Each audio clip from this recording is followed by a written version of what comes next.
कहानी के शुरुआत में हमें एक बहुत ही ज्यादा केयरलेस आदमी को दिखाया जाता है जिसका नाम चार्ली था। चार्ली एक जॉबलेस आदमी है, लेकिन रोबोट फाइटिंग में हिस्सा लेकर पेट भरने के लिए कुछ पैसे कमा लेता है। लेकिन वो कुछ ही दिन पहले एक रोबोट फाइटिंग में हार चुका था, जिसकी वजह से उसके पास कुछ भी नहीं बचता। तो वो लोगों से पैसे मांगकर गुजारा करता रहता है। उसे पता चलता है कि एक बहुत ही बड़ा कंपटीशन हो रहा है, जिसके लिए वो अपना टूटा फूटा रोबोट तैयार करता है। और आज उसी कंपटीशन का दिन भी आ चुका था और वो अपना रोबोट को लिए उसी तरह गाड़ी से निकल लेता है। पता चलता है कि आज तो उसके इस जायंट रोबोट की फाइट एक बहुत ही ताकतवर बुल के साथ होने वाली थी। लेकिन वो बुल कोई आम बुल तो बिल्कुल भी नहीं था। वो बहुत से सारे कंपटीशन को अपने नाम कर चुका था। उसके अंदर इतना गुस्सा था कि जो भी उसके आगे मिलता था उसे तहस नहस कर डालता था। कि तभी वहाँ पर चार्ली उसी जगह पर पहुँच जाता है और वो उस बुल के ओनर से अमाउंट डन करते हुए कहता है कि अगर हमारी रोबोट तुम्हारे बुल से जीत गया तो तुम्हें मुझे $20,000 देने होंगे। बदले में बुल के ओनर भी कहता है कि अगर तुम हारे तो यही पैसा यानी $20,000 तुम्हें मुझे अपने जेब से देना होगा। यानी इन दोनों में फाइट के लिए सौदाबाजी हो जाती है, जिसके बाद फाइट शुरू हो जाती है। चार्ली के पास एक ऐसी रिमोट कंट्रोलर था जिससे वो अपने रोबोट को कंट्रोल कर पा रहा था, लेकिन दूसरी तरफ तो बुल को कंट्रोल करने की कोई जरूरत ही नहीं थी। वो तो बस गुस्से से पागल हो चुका था। चार्ली शुरू में अपने कबाड़े वाले रोबोट को काफी अच्छे से कंट्रोल कर रहा था, लेकिन तभी उसकी ध्यान कहीं और जाने की वजह से उसका रोबोट डैमेज हो जाता है और बुल उसके रोबोट को काफी बुरी तरह से तोड़ फोड़ डालता है। अब चार्ली को यह देखकर टेंशन होने लग जाती है कि आखिर ऐसे कैसे हो गई। घबराते हुए वो ओनर से कहने लग जाता है कि इस मैच को दोबारा से स्टार्ट करते हैं। तब वो आदमी कहने लगा, ऐसा नहीं होता, फाइट तो एक बार ही होता है। तुम्हारा रोबोट कूड़े में जाने वाला है। और हुआ भी कुछ ऐसा ही। बुल उसके जायंट रोबोट को इतना मारता है कि उसके बॉडी को कई टुकड़ों में विभाजित कर देता है। और जाहिर सी बात थी कि अब चार्ली मैच को यहाँ पर भी हार चुका था और उसके वादे के मुताबिक उस $20,000 बुल के ओनर के देने ही होंगे। अब उसके पास एक भी पैसे नहीं थे, तो आखिर वो ओनर को कैसे देता। इसीलिए वो घबरा कर वहाँ से भागने लग जाता है। भागकर वो एक जगह पर छुप जाता है। तभी वहाँ पर दो लोग आते हैं और उसे बताते हैं कि जिस औरत के साथ तुम 10 साल पहले रहते थे उसकी मौत हो चुकी है और अब तुम्हारा एक बेटा है जो कि 10 साल का है और उसकी माँ यानी तुम्हारी एक्स वाइफ के मरने की वजह से वो अकेला रह गया है। उस बच्चे को गोद उसकी मॉम की बहन लेना चाहती है, लेकिन कोर्ट यह फैसला बगैर तुम्हारे इजाजत के नहीं मानेगी। इसलिए अब तुम्हें कोर्ट में आकर यह कंफर्म करना है कि तुम अपने बेटे को अपने पास रखते हो या फिर उसे उसके आंटी को दे दिया जाए। अब चार्ली तो पहले ही पैसे के लिए वहाँ से भाग रहा था, इसीलिए फौरन वहाँ से कोर्ट चला जाता है, जहाँ पर उस बच्चे की आंटी कोर्ट में कह रही थी कि मैं बहुत ही ज्यादा अमीर हूँ, मैं इस बच्चे की देखरेख अच्छे से कर सकती हूँ, उसे जो भी चीज की जरूरत पड़ने वाली है मैं उसे लाकर देती रहूंगी। यही बात वो चार्ली से भी रिक्वेस्ट करती है। चार्ली को तो कोई भी फर्क नहीं पड़ने वाला था कि उसके बेटे की जी मर्जी चाहे वो जिसके पास जाए, क्योंकि वो उससे ना तो मिला था और ना ही कभी देखा था और वो इजाजत देने भी वाला था। लेकिन तभी उसे एक आइडिया आता है। वो सोचने लग जाता है कि मैं ऐसे शो करूंगा जैसे मैं अपने बेटे को उसके आंटी के पास नहीं भेजना चाहता। और जाहिर सी बात है, जितनी वो अमीर है वो मुझे ऑफर तो जरूर करेगी कि इतने पैसों के बदले में मुझे यह बच्चा दे दो, और जब मुझे अच्छी रकम मिल जाएगी तो मैं बच्चे को रखने के लिए इजाजत दे दूंगा। और वो ऐसा ही कर देता है। उस बच्चे की आंटी के साथ उसके अंकल दोनों चार्ली के साथ डन करते हैं कि तुम $1,00,000 ले लो, लेकिन अपना बेटा हमें दे दो। चार्ली इतने सारे पैसे के नाम सुनते ही खुशी से लाल हो जाता है, क्योंकि उसे बिना कुछ किए $1,00,000 मिल चुके थे। उस बच्चे की आंटी चार्ली से कहती हैं कि तुम हमारे लिए एक फेवर भी कर देना। इनफैक्ट हमें 3 महीने के लिए कहीं पर जाना है, तो तुम्हें अपना बेटा 3 महीने के लिए अपने पास रखना होगा और उसके बाद हम उसे अपने साथ लेकर चले जाएंगे। चार्ली भी यह बात मान जाता है। चार्ली अपने बेटे को लेकर सीधा एक जगह पर चला जाता है, जहाँ पर वो एक लेडी से मिलता है और उसे $50,000 देकर कहता है मुझे एक कोई अच्छा सा रोबोट बना कर दो। तब वो भी कहती है कि ठीक है, तुम फिक्र मत करो, मैं दे दूंगा।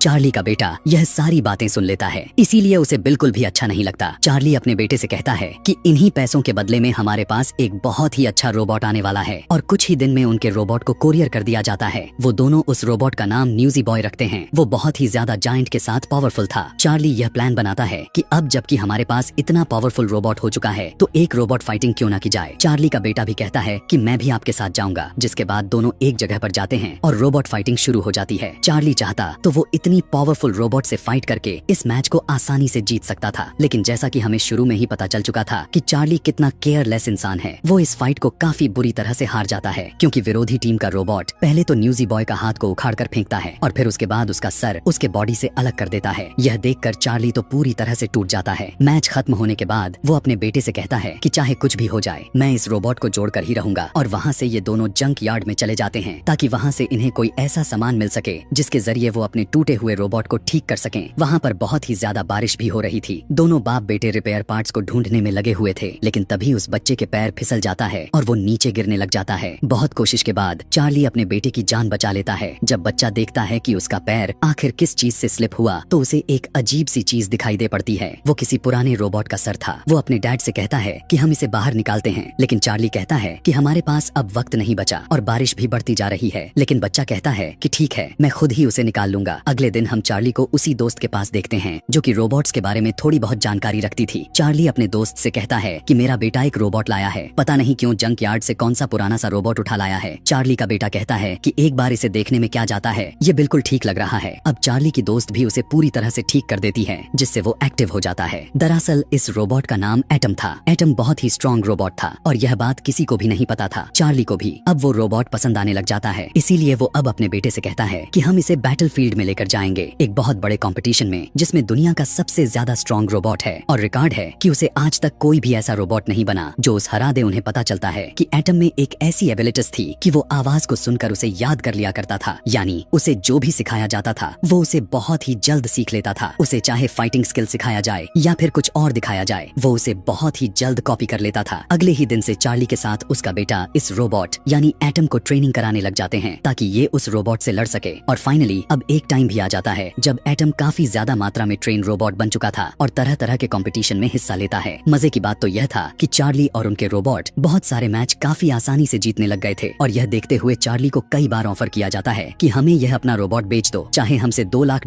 ही क्यों ना ले लो। लेकिन चार्ली का बेटा इस बात के लिए तो बिल्कुल भी तैयार नहीं होता। वो कहता है कि हम और भी फाइट्स करेंगे और अपने रोबोट को और भी ज्यादा ट्रेन करके अपने लिए बहुत ही बड़ा कंपटीशन लड़ेंगे। और जैसा कि हमें पता ही है कि पहले भी एटम की ट्रेनिंग उन सभी रोबोट से लड़ते लड़ते हो चुकी है, वो दिन भी आ जाता है जिस दिन एटम की फाइट एक बड़े से जाइंट रोबोट के साथ होने वाली थी। ट्रेनिंग के दौरान चार्ली के बेटे ने एटम को डांस करना सिखाया था, इसीलिए रिंग में डांस करते हुए आता है, जहाँ पर वो काफी कूल लग रहा था। यहाँ पर एटम का सामना 1-2 सर वाले रोबोट से हो जाता है, जो एरिना में आते ही एटम पर काफी भारी पड़ जाता है। दोनों में जबरदस्त की फाइट होने लग जाती है। एटम भी रुकने वालों में से नहीं था, 2 सर वाले रोबोट पर बार बार वार करते जा रहा था। दोनों एक दूसरे को पंच पर पंच मारते चले जा रहे थे। यह देखकर ऐसा लग रहा था कि विरोधी टीम का रोबोट जीत जाएगा, लेकिन बहुत कोशिश के बाद एटम उसे धूल चटा देता है और वो मैच को जीतकर अपने नाम कर लेता है। यह देखकर चार्ली को बहुत खुशी होती है। चार्ली इन लोगों से काफी ज्यादा पैसे लेता है। सामान पैक करके वो वहाँ से जाने ही वाला था कि तभी वहाँ पर उसका पुराना दुश्मन आ जाता है। यह वही आदमी था जिसके बुल ने चार्ली के रोबोट को हरा दिया था और चार्ली को उसके $20,000 जो देने थे उसके भागने और पैसे न देने की वजह से उन्हें बहुत गुस्सा आया था। इसीलिए वे सभी चार्ली को मारने लग जाते हैं और उसके जीते हुए सारे पैसे छीन लेते हैं। यहाँ पर सब कुछ चार्ली का बेटा भी देख रहा था। यहाँ पर चार्ली काफी डिसपॉइंटेड हो जाता है और अपने बेटे से कहने लग जाता है कि इसमें हमारे लिए कोई फ्यूचर नहीं है, मैं तुम्हें नहीं पाल सकता, मेरे पास अब कोई पैसा नहीं बचा। और अब उसे लेने के लिए उसके आंटी और अंकल भी आ चुके थे।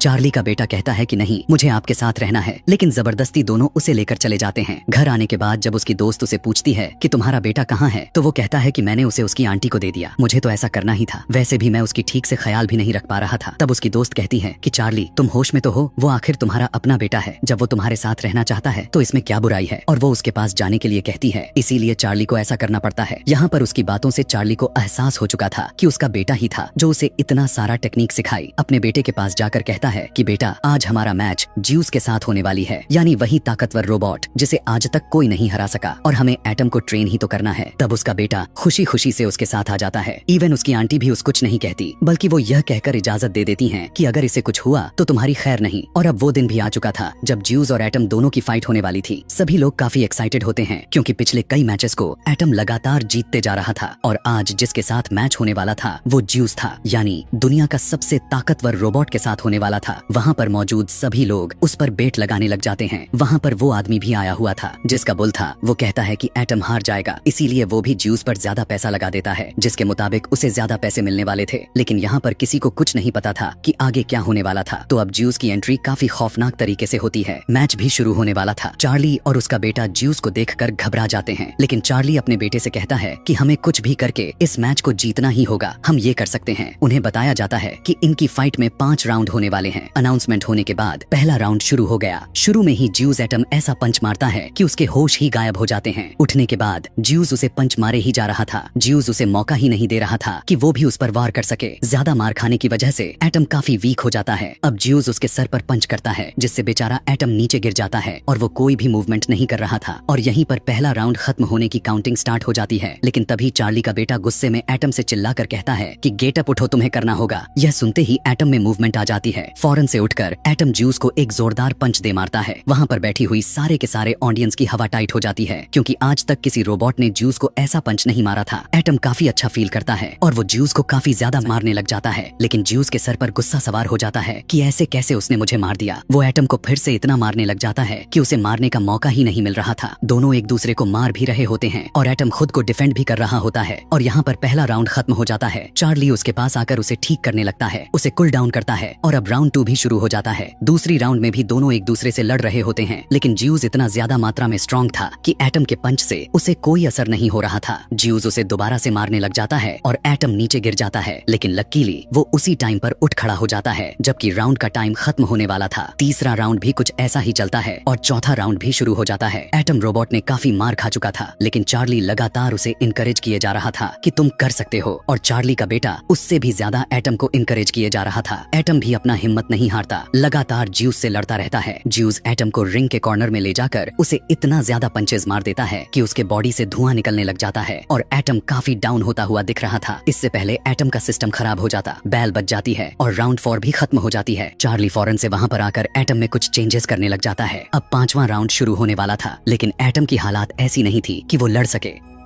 तब यहाँ पर चार्ली का बेटा अपने फादर को एक आइडिया देता है कि हमें अच्छे से पता है कि एटम हमारे एक्शंस को कॉपी करता है। अब इसमें तो इतनी हिम्मत नहीं बची हुई कि वो ज्यूस से लड़ सके, तो क्यों ना हम उसके पास खड़े होकर हम वैसे ही एक्शंस करें जिसे देखकर वो हमें कॉपी करने लग जाएगा। तब चार्ली कहने लग जाता है कि आखिर कैसे हो सकता है, सारे के सारे लोग यहाँ पर मुझे नोटिस कर लेंगे। तब चार्ली का बेटा कहता है कि आपको ज्यादा कुछ नहीं करना है, बस आपको रिंग से बाहर ही रहना है। जैसे बाकी के ऑडियंस चीयर अप कर रही होंगी, आप भी ठीक वैसे ही चीयर अप कीजिएगा, जिससे किसी को कुछ शक नहीं होगा कि आप एटम को एक्शन दे रहे हैं। अब यहाँ पर फाइनल राउंड यानी 5वां राउंड शुरू हो जाता है और चार्ली यहाँ पर एक्शंस करने लग जाता है और जैसा कि उनका प्लान था, एटम भी उसे कॉपी करने लग जाता है। राउंड शुरू होते ही ज्यूस उस पर काफी अटैक करने लग जाता है, उसे पंच पर पंच मारते जा रहा था। शुरू में तो एटम खुद को डिफेंड कर रहा था, लेकिन मौका देखते ही वो भी उसके ऊपर अपना पंच बरसाने लग जाता है और अब ज्यूस की बैटरी कम होने लग गई थी, जिससे वो रुकने लग जाता है, काफी स्लो डाउन हो जाता है। यह देखकर चार्ली काफी खुश हो जाता है और कहता है कि मैं तो अब इसे आसानी से हरा दूंगा, और वो भी पंचेज मारना शुरू कर देता है। चार्ली को कॉपी करते हुए एटम लगातार ज्यूस को मारने लग जाता है। ज्यूस का ओनर जब यह देखता है तो वो खुद उसे कंट्रोल करने लग जाता है। उसे तो यकीन ही नहीं हो रहा था कि उसका रोबोट ज्यूस हार रहा है। दूसरी तरफ एटम के साथ चार्ली भी काफी कॉन्फिडेंस में था। चार्ली काफी ऊंची ऊंची जंप लगा रहा था। चार्ली के जैसे कॉपी करके